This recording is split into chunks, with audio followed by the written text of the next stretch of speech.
Hello and hey guys, today we're going to be talking about something that may be a little unoptical, but I don't care. We're going to take the fascist elements test, okay? Um 50 questions. We'll see how far right I am or left, I don't know. Um Both right wingers and left wingers habitually call each other fascist as a political slur. At the same time, the European Union's Economic and Social Committee has found that actual fascism is on the rise. This test combines the insights of several prior efforts to research fascism to bring you a single composite test measuring agreement with fascist elements across 10 different domains. Where do you fall on the fascist elements test? For each of the following questions, indicate your level of agreement below. So let's get started on question one. And wait, hold on. I'm not an actual fascist. At least I hope not. So we're gonna see what happens. Question one: institutions like schools, the police, and private workplaces could generally benefit from adopting more of the military's practices and discipline. I guess sort of because you do need I guess accountability, increased accountability and responsibility. And if it's not government mandated, I suppose that companies should maybe be more like the military in terms of making sure nobody's slacking off. But I don't know, I can be confused. It is good that the survival of the fittest weeds out those of whom cannot stand the pace. That is sort of a good thing. Weak people, hopefully, slowly, become less and less common to see. War is the only state that shows you what a people is truly made of. What does that even mean? That's a gay. So we're going to disagree. Our country has fallen so far off the rails that only a national reawakening can bring us back. What is that supposed to mean? Is that a Lynn Wood quote? I don't know. Reawakening in what form? So I'll just stay in the center on that. The government should take steps to curtail those academics and artists who are diminishing the history and heritage of our people. Well, as soon as the government starts controlling what historians and artists say, then like if the government's run by neoliberals, that'll eventually bite conservatives in the ass. So I disagree with this mildly. It is a good thing if our country's head of state puts on displays of power, such as assertiveness, forcefulness, dominance, and control. I do agree. That is a cool thing. The government should work to ensure the complete and total loyalty of its citizens to the state. That's a little cringe, but I'll go ahead because I generally agree. If the right kind of people were in power, our country would soon become a force to be reckoned with, of course. Traditional gender roles are to a large degree determined by natural evolutionary processes or a higher power. Yeah, obviously. Certain sectors, such as the housing market, power generation, and healthcare, are too important for the state to leave it to the free market. I strongly disagree. Obviously, you look at what the government regulations do to healthcare, makes it more expensive. Power generation, who knows? It kind of that's not as bad, I suppose. And in terms of the housing market again, rent control, all that doesn't work. So next, there are certain people within our nation whose viewpoints are so odious that ordinary citizens are justified in using force against them. Um, I disagree because that's illegal, number one. And if you could beat up people for their political belief, that's not good for a stable society, especially, you know, if you're not doing anything to anyone, then I don't know why you should be beat up for it. Unless you're a pedophile, but I don't know what that has to do with politics. Our country needs a strong and decisive government that can restore it to its former glory. I suppose so. There is an international conspiracy at work against the interest of this country, which the government should take steps to counteract. Um, there's an international conspiracy at work. That sounds crazy. Disagree. Military training for our young is essential for the survival of this country. That's really stupid. No, you don't need that. There are certain groups of people within our border which are a threat to our nation because they conspire with people who are like them in other countries. That is sort of true. I mean, certain immigrants are very loyal to their country to a fault. Like the Chinese immigrants, some of them are literal agents of the Chinese Communist government or are somehow acting in that way, so that's not a good thing. And you could argue that people with dual nationalities are a liability to an extent, depending on what country they're from. So, okay. Society would be better off if people would get rid of themselves of all religion. That's retarded. The death penalty is barbaric and should be abolished. No. Many of our country's ills are the result of certain groups of people who plot against the nation's well-being behind our backs. Many of the country's ills, sort of. I think a lot of people in power will do things to enrich themselves, not caring about what'll happen, on net to the country. So yeah, all people are worth the same, no matter their race, gender, nationality, or IQ. I mean, sort of. What does that even mean? Worth the same? Like, are they? Yeah, of course they're all human, but are they as important as others? Like, as an example, do I care as much about a transgender Saudi Arabian, or do I care more about an American regular person? Obviously the American, but at the same time, is it asking that, or is he saying that they're, vaguely equal under God? Yeah, okay. I honestly don't know. I'm center. I would welcome a strong leader who's capable of sweeping aside those political groups that are holding us back. Sure. Underdogs deserve special sympathy and help from those that are more successful. Saying who? I mean, that's weird. Crimes of violence should be punishable with violence. Obviously agree. It is not logical or efficient to have several companies all making the same tire, the same wrench, the same cable, etc., so the state should step in to coordinate their efforts. I strongly disagree with that. Usually there's small variants in things such as guns or TVs or different sizes of wrenches or different types of cables. I mean, that's a very dumb take. There are certain viewpoints and opinions that are too dangerous to be allowed to be aired in the public. I mean, what does that even mean? What public as in on government platforms? Is it public as in, like at a park? I don't know what that means. Viewpoints, like what? Hate speech? I don't know. I'm center. There are certain bad people within our nation whose names must be put on public list so that we can keep an eye on them and prevent them from doing the wicked things they're trying to do. What does that even mean? If okay, because the government should only put names of people that are criminals. Therefore, if they're criminals, then hold on. Prevent them. Like, okay, if you're gonna prevent someone, that means stopping them from doing a crime. So does it mean that the government's gonna put names of people on the internet or on boards and stuff? Will they put names of people who have not yet done a crime, or what? That seems weird, so I'm going to go center. It is a good thing if more of our country's citizenry join paramilitary organizations such as the National Guard and other volunteer defense corps. I suppose that's okay.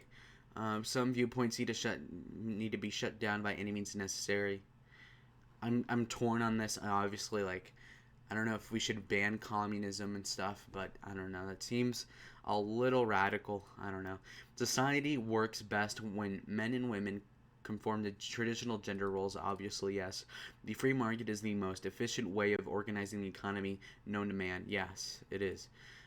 The government should not meddle in economic affairs by dictating a minimum wage, retirement age, and so on. Yep. It is good for our country's head of state if it is a good thing if our country's head of state is rotated every 4 to 8 years to ensure no one leader gets too complacent in power. I agree with this more or less because, if you keep the same guy in power, then they can do a lot of things that are scummy because they won't have to worry about re-election. And if you're about to die and you're like leader for 11 years and on the 12th year you say, okay, I'm just going to completely do crazy things because I don't have to worry about losing power or something. I mean, I don't know. I guess, yes, we should have term limits. There are certain world leaders alive today in history whose judgment I would trust over the collective wisdom of all their contenders.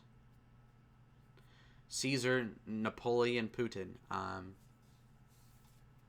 So, would I trust the wisdom, the judgment of certain people more than the collective wisdom of their contenders? That's such a weird thing. I'm going to put it center. what this country needs is a strong leader in whom people that can put their trust in. Yes, obviously. Divorce laws should be altered to make divorce easier. I disagree. Some groups are simply inferior to others. Some groups are simply inferior to others.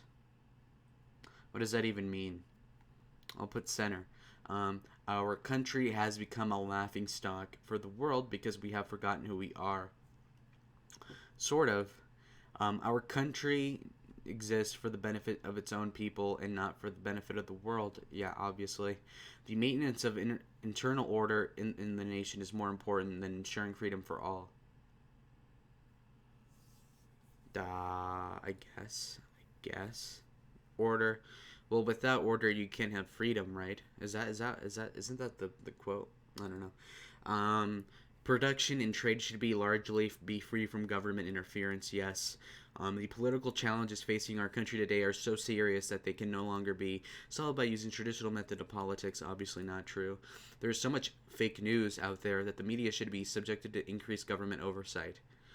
I don't think the government should be regulating what a private entity says unless it's libel or slander, in which case, they can get sued. So I disagree. Civic rights, such as freedom of speech, should not apply to those who intentionally set out to provoke or to disturb the public order. I suppose yes, insofar as, if you're threatening violence, among other things, then you should not be able to have free speech. I'm pretty sure that's a crime and all that. So a person with nothing to hide has nothing to fear from the government surveillance. I disagree insofar as you have to have fear because you're gonna eventually mess up or look up something unoptical or something like that, in which case the government surveillance would not be a good thing, and in principle it's wrong. So I'm going to moderately disagree with that notion. The way anyone can just post their opinions on social media today is not good for the well-being of the country. I disagree because I like seeing people's opinions, and I think it's kind of a good thing insofar as seeing where everybody is and kind of seeing where their intentions are at the time. The government should increase its surveillance of secret or closed organizations such as the Freemasons, the Bilderberg Group, and or collegiate secret societies such as the Skull and Bones. Obviously not. These are private groups. Yeah, I mean, this is a slippery slope. A student in school should have the same type of respect for their teacher as a soldier would have for their commanding officer. Not even close to true. Sex offenders. Actually, let me go back and go full disagree. No, sex criminals deserve more than mere imprisonment. They ought to be flogged or worse. I don't know what flogged is. Hold on. Flog. Beat someone with a whip or stick as a punishment for torture. So lashing. I mean, you're not allowed to beat people and torture them, so I suppose that you can't do that. Now, do I feel bad if you're a rapist and you get, lashed? I don't really care for you if you do have, but at the same time, the principle is that you can't be, violently attacked in prison by the government. So upstanding citizens who form neighborhood watch patrols should have the freedom to punish offenders that they catch right then and there. Punish offenders. I mean, I guess center to center, right? Because I think if you do catch somebody doing something bad and you beat them up, I don't think you should get in trouble for it. Now, should it be legalized and completely sanctioned and, encouraged? No, but I don't know. That's a gray area. Differences in the economic status between rich and poor largely reflect differences in natural ability. Differences in economic status between rich and poor. Yes, they do. Things like IQ and other things obviously reflect each other here in terms of if you are rich or not. To get ahead in life, it is sometimes necessary for some groups to step over other groups. What does that even mean? I suppose yes. Obviously, if you want to get ahead in democratic politics, you would need to step on the monarchy. In the case of France or something. So I suppose that's true. Okay, what the hell is this? your fascist elements is moderate, 54.5%. So, explanation of this strongman corporatist. All right, all right, all right. So, my traditional values is this one. I'm very strong on that. And then I'm pretty center on all the things besides speech control and a couple other things. So, corporatism is the belief that the state should come in, guide, and coordinate production, as well as coordinate negotiations between employers and labor unions. Strong man leader, the belief that the society functions best when it's governed by a strong and inspiring leader in whom the people can put their trust.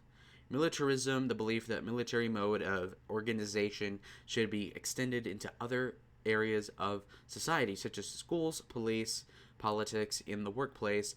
Dissident suppression, the belief that people who disagree with the reigning orthodoxy should be monitored, surveilled, and repressed by the state. Natural hierarchy is the belief that people of certain races, genders, and political observations or religious affiliations are naturally superior to others.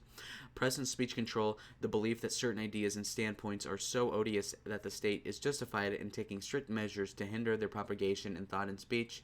Rebirth myth, the belief that the nation has digressed so far to the path of greatness that only extraordinary political measures can restore it to its former glory. Denunciation of enemies, the belief that certain groups are the collective enemies of the people and that these enemies are responsible for many of the nation's trouble. Tough-mindedness, a personality characteristic that predisposes one towards being cynical, confrontational, and uninterested in the well-being of outgroups. Traditional values is the belief that traditional values and morality are worthy of preservation and that the society works when people conform to these values. Okay.